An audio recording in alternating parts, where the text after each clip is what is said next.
할렐루야.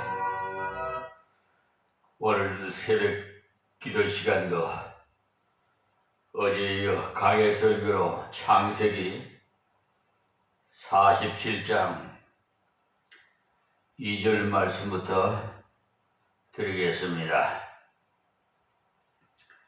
형들 중 5인을 택하여 바로에게 보이니, 이 말씀도 참으로 지혜로운 방법입니다. 70명을 다 쭉 데려가 보십시오. 바로가 너무나 엄청나서 접견도 옳게 하지 않을지 모르는데, 대표 5명을 뽑고 아버지와 같다는 것입니다. 요셉은 지혜를 사용해서 규모 있게 가족을 소개하는 일을 처리했습니다. 우리도 무슨 일에나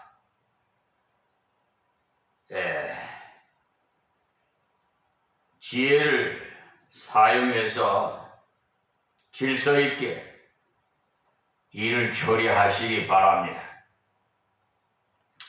3절 말씀에 바로가 요셉의 형들에게 묻되 너희 생업이 무엇이냐? 그들이 바로에게 대답하되 종들은 목자이논데 우리와 선조가 다 그러하니이다 하고, 그러니까 요셉이 가르쳐준 그대로 하나님께서 주신 생업과 가문을 자랑스럽게 말했습니다. 그리고는 한 가지를 더 말하는데, 요셉의 형들도 믿음 있는 표를 잘 나타냈습니다. 4절 말씀에 그들이 또 바로에게 보아되 가나안 땅이 기근이 심하여 종들이 때를 칠 곳이 없기로 종들이 이곳에 우거하려 왔사오니 청컨대 종들로 고센 땅에 거하게 하소서. 그러니까 우거하려 왔다는 말은 잠시 살다가 간다는 말로서 자기들은 나그네라는 말입니다. 그러니까 이 말을 한마디로 표현하자면 자기들은 애굽에 속한 자가 아니라는 말이지요. 애굽에 와서 고센에 머물지만은 속하기는 가나안에 속하니까 그리 아시고 자기들을 대해달라는 청입니다. 그러므로 고센에 있다가 가는 것이 이치에도 맞고 목축에는 그것이 제일 좋으니까 공적으로 허락해 줄 것을 요청했어요. 지금 우리도 세상에 살지만은 세상에 속한 자가 아니고 하나님께 속한 하나님의 아들, 딸이라는 것을 누구에게나 떳떳하게 드러내야 됩니다. 그러니까 우리의 본향은 아버지가 계시는 천국입니다. 할렐루야. 5절 말씀이에요.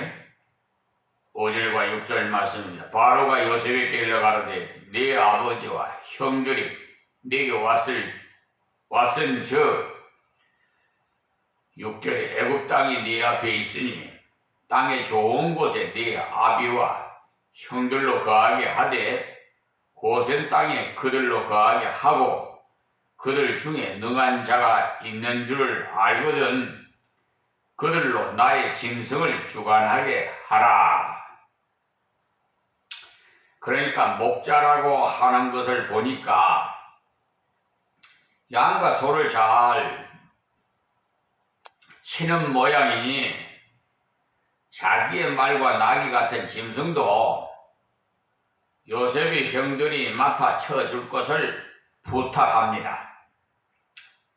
물론 그때 왕의 목자장도 상당히 벼슬입니다. 그러니까 이들에게 벼슬자리를 하나 준 셈이지요, 뭐. 이들의 소원대로 일이 잘 되어 있는데 말이죠. 이들이 바로왕에게 말할 때 아주 겸손한 태도로 말하였으나 자기들의 의사는 분명하게 표현을 했습니다. 우리 성도가 세상 사람 앞에 가서 말할 때도 자기의 믿음 좋다고 해서 버릇없이 오만불선하게 함부로 말하면 안 돼요. 예의를 바르게 지켜서 겸손히 말해야 합니다. 그러면서도 자기의 분명한 태도를 취하십시오. 다음 7절 말씀에 요셉이 자기 아비 야곱을 인하여 바로 앞에 서게 하니 야곱이 바로에게 축복하매. 그러니까 형들 5명을 실무적인 인사와 청원을 하고 물러나자 아버지를 모셔갔는데 야곱은 바로왕에게 인사를 하자 말자 왕을 축복해 주었습니다.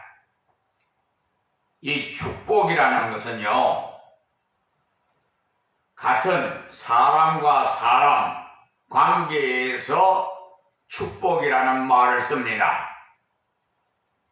그러니까 좀 주의해야 할 것은요, 우리 하나님과 나와의 관계에서는 축복이라는 말을 쓰면 안 됩니다. 복을 내려 주시옵소서 이렇게 말을 해야 합니다. 아시겠습니까? 축복이라는 것은 같은 배려에 있는, 그러니까 사람과 사람 관계에서는 형제가, 자매의 관계는 축복을 할 수 있어요. 그러나 하나님과 나 사이에는 어떻게 해요? 복이라는 단어를 써야 돼요. 복을 내려 주시옵소서. 그것이 합법적이에요. 그걸 아세요? 히브리서 7장 7절을 보시면 축복을 아무나 하는 것이 아닙니다.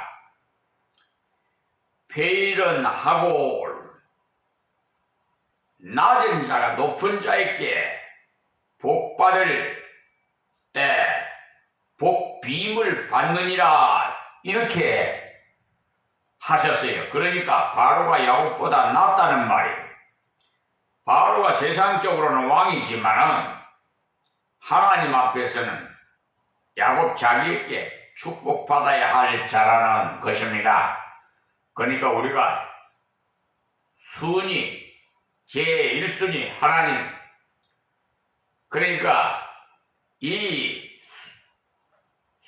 순서를 잘 기억해 두시기 바랍니다. 우리들도 세상 앞에 이런 태도를 취해야 됩니다. 특히 이웃에 높은 사람이든 낮은 사람이든 관계없이, 특히 병이 들었다든지 위급한 일이 생겼을 때 가서 그들을 위해 기도해 줄 수 있다면 그야말로 좋습니다. 이상하게 위급할 때는 대부분의 사람들이 마음이 낮아져서 기도해 주는 것을 좋아해요. 이때 야곱도 대제국의 왕에게 축복을 했습니다. 자기는 하나님의 사자라는 것입니다. 할렐루야. 이 비천한 종도 사자입니다. 하나님의 사자예요. 여러분, 그러니까 하나님께서 기름 부은 종에게 함부로 대하면 안 돼요. 여러분에게 유익이 되지 못합니다. 8절 말씀에 바로가 야곱에게 묻되 네 연세가 얼마며 하고 물었습니다. 그러니까 보아하니 나이가 좀 많아 보이거든요. 호백발의 할아버지가 자기에게 축복을 척하니까 위험이 대단하다는 말이에요. 그렇지만 자기도 왕이라서 네 연세가 얼마뇨? 이렇게 물었어요. 자, 9절 말씀에 야곱이 바로에게 고하되 내 나그네 길의 세월이 130년이다. 나의 연세가 얼마 못되니 우리 조상의 나그네 길의 세월에 미치지 못하나 험악한 세월을 보내었나이다 하고, 그러니 바로의 보기에 나이가 상당하겠다 싶어서 물었는데 야곱은 자신의 나이가 얼마 되지 못하다고 합니다. 아브라함은 175세까지 살았고 이삭은 180세를 살았어요. 그러니 할아버지나 아버지에 비하면 아무것도 아니라는 것입니다. 그리고 나그네라는 말을 강조했는데요. 자기들은 갈 곳이 있는 나그네라는 것입니다. 이 말은 곧 바로에게 영원한 나라가 있다는 것을 말해주는 것입니다. 나그네라면 언제라도 떠날 수 있도록 떠날 준비를 하고 살아야 된다는 것입니다. 이 말은 자기의 신앙을 드러낸 것이에요. 축복해 준 것부터 신앙을 드러낸 것이지만 증거를 통해서 더욱 하나님을 의존하는 믿음의 사람임을 드러냈습니다. 그리고는 내가 왜 이렇게 많이 늙었는고 하니 험악한 세월을 보내었기 때문이라는 것입니다. 그야말로 야곱이 험악한 세월을 보냈어요. 외삼촌 댁에서 장가들기 위해서 14년을 고생했고 또 여러가지 일들로 고생을 많이 함으로써 정말 험악한 그러니까 세월을 보냈죠. 흔히 우리는 야곱이야말로 복받은 사람이라고 말하는데, 그러나 그도 이 땅에서 세월 동안 너무나 많은 고난이 있었어요. 그 때문에 성도가 복받았다고 해서 고난이 없는 것이 아니에요. 성도도 이 땅에서는 고난이 많아요. 그러나 그 고난 중에도 하나님의 능력과 사랑을 체험하면서 사는 것이 성도의 생애입니다. 그 때문에 고난이 문제가 아니에요. 고난 중에라도 하나님의 사랑과 은혜를 체험하면서 산다면 그 고난을 인해서 오히려 더 분명한 체험을 하는 기회가 되겠습니다. 자, 다음 10절에 야곱이 바로에게 축복하고 그 앞에서 나오니라. 그러니까 기도를 해주고는 이제 그 자리에서 나왔어요. 연세가 많으므로 오래 거기에 머물 수가 없습니다. 자, 11절. 요셉이 바로의 명대로 그 아비와 형들에게 거할 곳을 주되 애굽의 좋은 땅 람세스를 그들에게 주 기업을 삼게 하고, 이렇게 요셉 자기 마음대로 할 수 있는 고난이야 얼마든지 있지만은 바로에게 절차를 밟아 허가를 얻어서 정식으로 허락을 맡아서 친족들을 이주시켰습니다. 이렇게 해야 나중에 말썽이 없지요. 우리도 이들의 태도를 좀 본받아서 닮아서 세상 나라의 법도도 잘 지켜나가시기 바랍니다. 믿음이 좋다 해가지고 허가도 없이 무엇을 한다면 잘못된 것입니다. 믿음이 좋아서 그렇게 하는 것이 아니라 사람이 덜 돼서 그래요. 그런 식으로 일해 나가다 보면 하나님의 영광을 크게 가리게 됩니다. 고센이란 지명은 넓은 지역을 의미하고 람세스는 도성을 말하는 것입니다. 고센은 그러니까 이렇게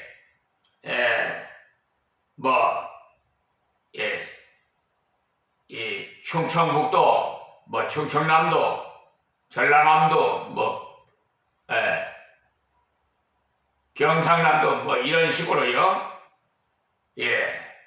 그런 같은 넓은 지역이요. 람세스는요. 또 이렇게 이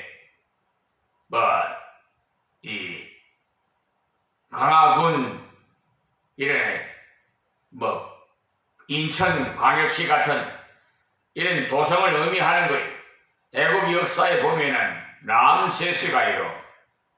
애굽의 그 왕조에서 람세스 1세, 2세 이렇게 나오는데 이 람세스와 비돔이 국고성이 되어서 있었어요. 또 이 성들을 쌓으면서 유대인들이 가진 고생을 하게 됩니다. 그런데 그 땅을 주면서 잠시 있으라고 주는 것이 아니라 기업을 삼도록 하였다는 것은 영구히 사용하도록 땅을 이전 듣게 해 주었다는 것입니다. 다음 12절이요. 또 그 아비와 형들과 아비의 온 집에 그 식구를 따라 식물을 주어 공개하였더라. 그러니까 요셉이 애굽에서 아버지와 형들을 공개했는데 무찔러서 대집을 잘 하는 것을 공개라고 합니다. 이것을 보면은 맏아들이 아니더라도 능력 있는 자가 부모를 공개해야 함을 알 수가 있어요. 꼭 맏아들만 부모를 봉양할 책임을 질 것이 아니라 능력 있는 아들이 물질로 많이 도와야 합니다. 요셉은 11째 아들이지만은 11번째 아들이요. 능력이 있었기 때문에 아버지뿐만 아니라 형제들까지도 잘 공개를 했어요. 형제는 위급한 때를 위해서 있다고 잠언서 17장에 말씀했는데 위급한 때는 친구는 다 떠나도 형제는 떠날 수 없어요. 그런데 요즘 세상에는 이웃보다도 형제들이 더 거리가 멀고 벽을 쌓고 살아요. 왜 그런지 아십니까? 마귀 사탄들이 그렇게 이간질을 해가지고 형제간의 이초를 다 끊어놔버려요. 특별히 안식구라든지 말이야, 바깥 양반이든지 하여튼 우상을 섬기는 그런 형제는 하나님 믿는 형제와는 완전히 극과 극이에요. 영적인 전쟁이 벌어지고 있는 기 때문에. 그런데 우리 부모님들은 형제간에 우애 있게 지내라고 유언하고 떠나시지요. 참 마음 아파요. 저 역시도 결혼 안 했을 때는 다들 형제들이 저 말이면은 굽벅했습니다. 순종했어요. 그런데 결혼을 하니까 어떻게 부인들의 말을 그냥 듣고는 그냥 형제간의 이슈가 다 끊어져요. 특히 저 절에 다니는 그 제수씨는 말이에요. 아주 그냥 이혼하자고 그러는데, 그래서 형님, 저는 이혼하기 싫습니다. 그러니 형님 좀 이해해 주십시오. 아, 그래, 발걸음을 끊어요. 에? 그럼 발걸음이라도 끊으면 전화라도 얼마든지 할 수가 있잖아요. 그렇죠? 안부를 서로 묻고 말이에요. 그리고 남자는 가장이에요. 에? 이게 말이야, 하나님의 법칙을 모르니까 그냥 안식구의 말을 듣고 그냥 죽어서 살고 있는, 요즘 여성 상위 시대가 돼가지고 하나님은 평등하게 인격을 만들어 주셨어요. 우리나라에 남좀 여기 사상이었었는데 기독교 복음이 들어와서 평등하게 만들었대요. 뒤에 십자가를 보세요. 제일 위에는 하나님, 제일 밑에는 나요. 하나님과 나와의 관계가 똑바라야 돼. 삐뚤어지면 안 돼. 똑바라야 되고, 가로는 이웃과 나예요. 그러니까 남자와 여자와의 관계도 평등하다 이 말입니다. 이렇게 하나님께서 십자가를 지고 우리 예수님이 우리의 죄를 대속하셨는데 그를 저버리고 우상 앞에 가서 복을 빌어 못된 자들 회개해야 돼요.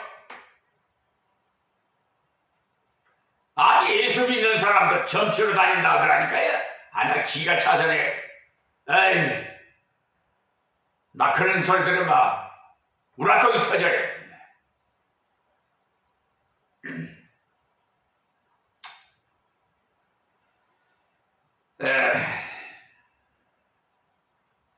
그러므로 오늘 이 새벽에 말씀을 주신 이 말씀을 통해서 우리는 세상 앞에서 하나님께서 주신 형제와 부모와 생업을 자랑스럽게 여기시고 사십시오. 왜냐하면 하나님께서 내게 주신 기업이요, 직업이니까 내가 감당해야 할 귀중한 사명이기 때문입니다. 그러니까 감사하면서 세상 앞에 자랑스럽게 드러내야 하나님의 백성으로서의 승리의 삶을 살아요. 그냥 감추고 교회 다니면서도 교회 다 안 다닌 채 하고 말이야. 한 직장에서 30여 년 동안 같이 생활하면서 하루는 어떤 사소한 일 때문에 다퉈가지고 경찰서를 갔는데 조사를 받으려니까 목사님 그 소식을 듣고 경찰서를 갔더니 한 사람은 장로고 한 사람은 집사예요. 거기서 신분이 밝혀졌어요. 세상에 왜 그 자기 신분을 밝히지 않아? 떳떳하게. 왜 그런지 아십니까? 세상 사람하고 같이 술도 먹고 더러운 짓거리도 하고 담배도 피우고 그따위 식으로 하려고 그러는 거 아니겠어요?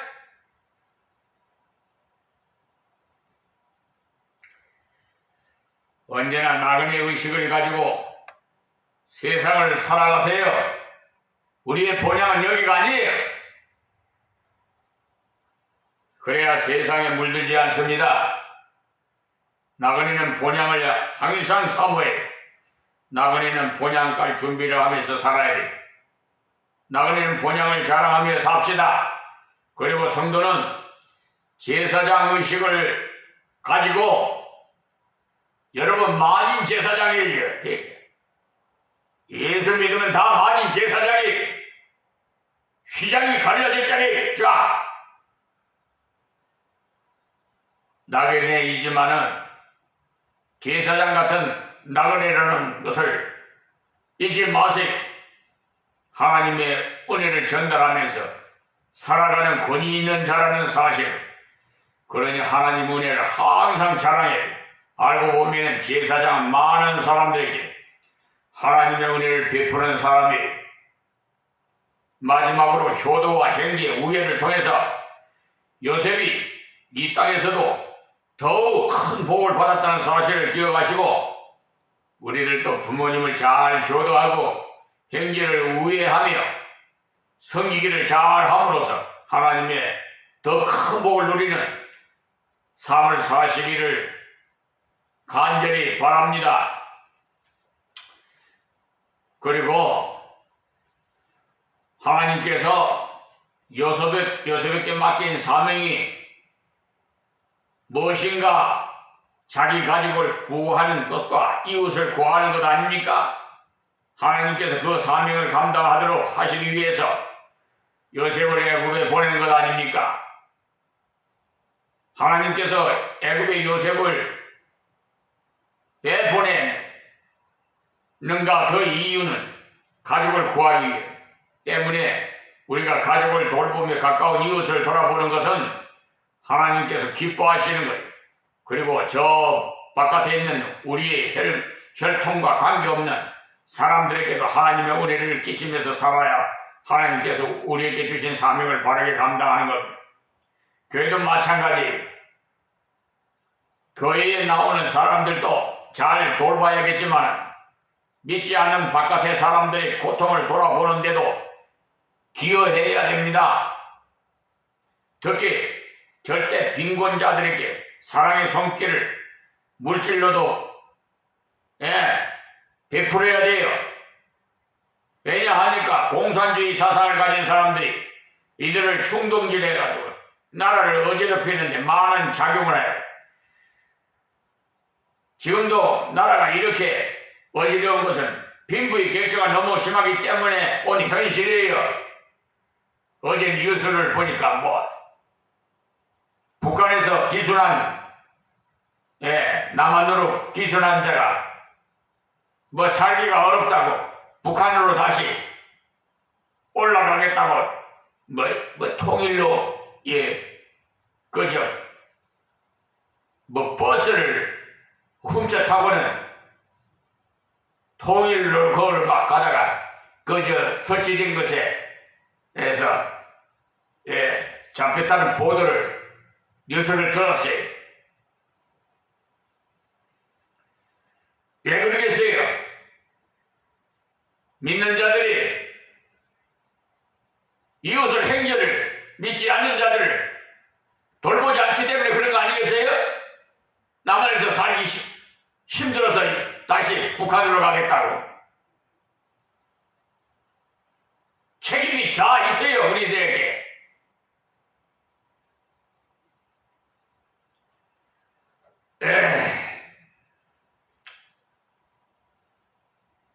그러니까 이런 모든 일들을 수중에 나가는 건 누가 앞장을 서야 돼요? 하나님과 교회와 하나님의 백성이 앞장을 서야 되지 않겠어요? 하나님의 백성으로서 기업을 운영하는 사람들은 가능하면 분배를 바르게 할 수 있도록 자기를 희생하며 노력하십시오. 특히 기업을 하시는 분들 말이에요. 대기업을 하시는 분이죠. 중소기업을 하든지 자기 회사에서 일하시는 직원들은 대우를 잘해줘야 된다 이 말입니다. 그 직원들이 없으면 어떻게 돈을 자기가 사업을 일으킬 수 있어요? 그냥 회사만 차려놓으면 회사가 발전할 수 있습니까? 그 직원들의 노후를 생각하고 서로 이렇게 배분해야 되지 않겠어요? 그러니까 말씀 내용 중에 요셉이 토지 계획을 하는 이제 유명한 내용이 13절에서부터 이제 26절에 나오는데 획기적인 토지 계획을 했는데 이들을 통해서 애국의 빈부격차를 확 줄일 수 있는 결과를 가져왔어요. 그것은 요셉이 하나님께로 받은 지혜와 은혜를 실천했기 때문에 온 결과입니다. 지금 우리는 국가적으로 분배를 책임질 만한 자리에 서 있지 못해. 그러나 우리 가까운 데서부터 이 일을 실천해 나갈 때 하나님께서 기뻐하십니다. 그래서 하나님의 은혜와 진리로 애국을 다스리는 요셉을 좀 본받은 시기를 바랍니다. 하나님께서 이 땅을 만들자마자 하신 말씀이 뭐냐?